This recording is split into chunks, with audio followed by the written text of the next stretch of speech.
I ask you, you did most of that alone. And I want to ask a direct question. Where is the state of Israel? Let me start with maybe a personal story about myself. I wasn't born in Israel.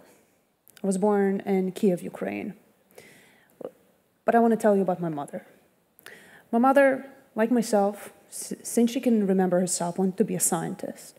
There was only one problem. She was Jewish. And if you're Jewish, you cannot get accepted to any school that you want. You cannot get accepted to any work that you want. When Chernobyl erupted, there was no food. You could not even buy the food that you wanted, unless you wanted to be corrupted. I was talking to a friend of mine almost 3 weeks ago. I was too young. I was 4. But she was 6, and she remembers all of the rumors about the pogroms and how she had to go to other families to spend the night because tonight it might be a pogrom. And I'm not talking about the 30s. I'm talking about 1990. And nobody could leave USSR. Nobody.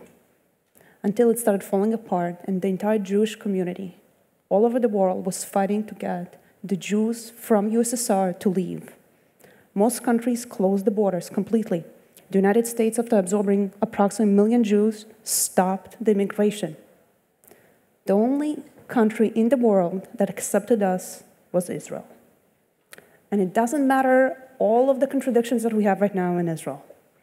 They let me be the scientist I am today.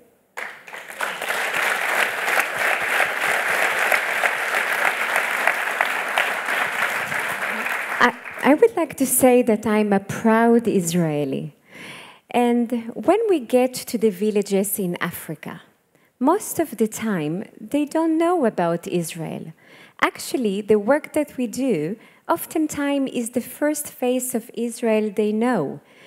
And in a sense, when we speak with the government in Africa, they're quite appreciative about us coming and sharing Israeli technology, helping to hire local contractor, local employees. So in a sense, I'm saying to myself, it's not what Israel can do for us, but what we can do for Israel. And I believe it's such a win-win situation. Even at the UN, which was a miracle, we received the UN award not too long ago. And I think in a sense, that is also helping Israel. And so we're proud of it. Adi?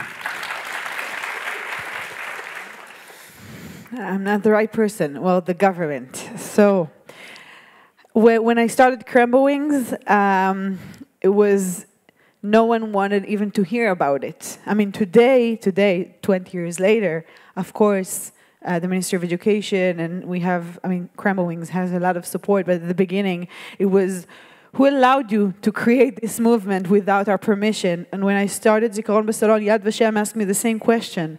Who allowed you to do anything with the memory of the Holocaust? Today, Yad Vashem supports. So I think at the beginning, there is, I think at the beginning was something that kind of moved the cheese for the government, and it was very difficult for them to understand and to support.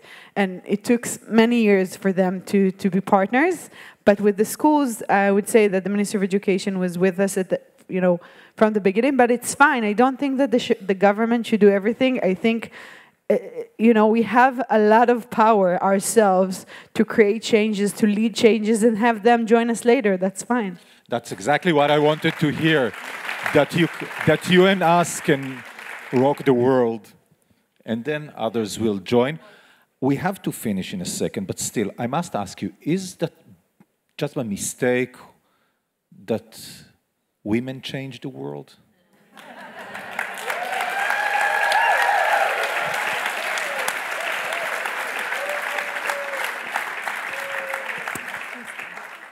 Adi, they both pointed at you.